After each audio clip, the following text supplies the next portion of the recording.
Y nos acompaña Úrsula, que no es nuestra historiadora de cabecera, y nos da muchísimo gusto de verdad tenerte aquí. Gracias. Porque nos traes, pues, información, nos vienes a contar un poco de la historia de nuestro pueblo, de una manera, pues, mucho más agradable, mucho más, pues, comprensible para todos. Claro. Y es que llegan los españoles a nuestro país y ahora sí, como dicen por ahí, hablaban distintos idiomas. ¿Cómo le hicieron para tener ese primer acercamiento con los pueblos indígenas de México? Claro, porque la gente no se imagina muy bien cómo era ese acercamiento donde no tienes nada en común. Nada Claro. es, ni una palabra, ni un referente de nada. Entonces, es muy interesante porque lo que pasa es que los españoles aprenden las lenguas indígenas. O sea, ese es el primer paso. Ellos tienen que aprender las lenguas indígenas para entonces después evangelizarnos. Los indios no aprenden, indio es un término correcto, Claro. la gente de repente se pone muy mal, ¿no? Pero indio es el término correcto en la época y es aprender la lengua de los indígenas o de los indios para poder enseñarlos. Entonces aprenden náhuatl, aprenden maya, aprenden mazateco, zapoteco, o sea, se ponen a ver a los niños jugar para aprender y para poderles enseñar. Oye, ¿y cómo es que fue este proceso de aprendizaje? Porque, digo, yo sé que a través de la observación, pero ¿cuánto tiempo te lleva, por ejemplo, Imagínate. comprender y entender todo esto que es, Claro. pues, muy diferente a lo que tú estás Es acostumbrado? otro mundo, ¿no? totalmente, claro. Entonces, los frailes lo que hacían era se sentaban y miraban a los niños jugar. Y después se reunían en las noches. A ver, yo escuché que el niño agarraba una piedra y decía tal palabra, una ramita. Veo que al agua le llaman de esta manera. Y empiezan a hacer catecismos, sermonarios, diccionarios, con el significado en español para que la gente pueda, para que los frailes puedan entender y como meterse en ese mundo. ¿Por qué no les enseñan el castellano? Porque se cree o se quiere preservar a los indios que se siente que son como niños, como menores de edad y se van a contaminar de los vicios de los españoles. Entonces, esa es la razón por la cual no se les enseña el castellano. Que se quiere como mantenerlos en esa inocencia, en esa como pureza.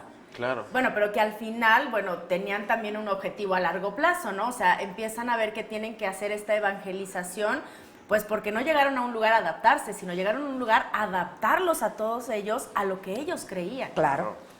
Y entonces hay una serie de técnicas para introducirlos a la fe que pueden ir desde lo más brutal, que ahora nos parece inconcebible, hasta lo más novedoso. Entonces, por ejemplo, las piñatas. Las piñatas tienen que tener las originales, porque ahora hay de Trump y de... ¿no? Exacto. La piñata original tiene que tener 7 picos. Sí. Son los 7 pecados capitales, ¿no? Para que el indígena pueda pegar. Las pastorelas, las obras de teatro, todo es muy gestual. Piensen que no tienen abecedario, alfabeto. Entonces no les puedes enseñar a leer y escribir de la misma manera, tienes que enseñárselo con gestos, con imágenes. Hay un sacerdote, por ejemplo, un fraile, que llega al extremo de para gráficamente mostrarles lo que puede ser el infierno, es prende una hoguera y echa perros y gatos vivos, para que sea todavía más impactante la enseñanza de lo que te puede suceder.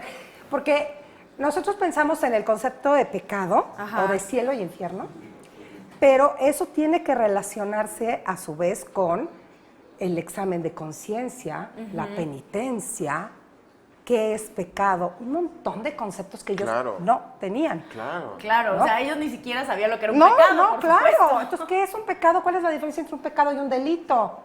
O sea, si yo matara a un vecino, uno tiene claro que entonces va con el sacerdote, se confiesa, pero la justicia civil va a venir por ti. O sea, por mucho que tú te confieses, a ti te van a perseguir por ese delito. Y para los indios era como, pues yo ya me confesé. Sí, ya. No, pues yo ya barrí el templo porque pues no me pusieron a barrer el templo o qué sé yo, o a rezar. Ya está saldada mi deuda. No, esa es la parte espiritual. Falta la parte de los hombres, la justicia humana. No, ¿y cómo decirles, oye, existe un Dios, ¿no? Claro, existe un Dios. Uno. Claro, Exacto. un Dios que además es bien complicado porque es un Dios que es el mismo que el Hijo, Sí. pero que además hay un tercero que es el Espíritu Santo, ¿no? Y todos esos son hijos, pero tiene toda una cosa teológica atrás, de explicación bien compleja. Y los frailes saben que los indios en un principio no están entendiendo del todo, lo saben, no son tontos. Porque los dejan, por ejemplo, conservar sus bailes, sus ritos, plumas, que bailen afuera de la iglesia, y a través de esos bailes que puedan ir como absorbiendo la religión. Y los mismos frailes dicen, no sabemos qué tanto le cantan a la deidad anterior y qué tanto le cantan a Pero el chiste es ¿no? que, o sea, fueron permeando, lo fueron haciendo poco a poco y qué interesante, de repente no lo pensaríamos, que pues sí, por parte de los gestos, por parte de las danzas, o sea, fue más visual que lo que primero les estuvieron diciendo. Úrsula Cama, de verdad, muchísimas gracias, qué interesante poder platicar contigo.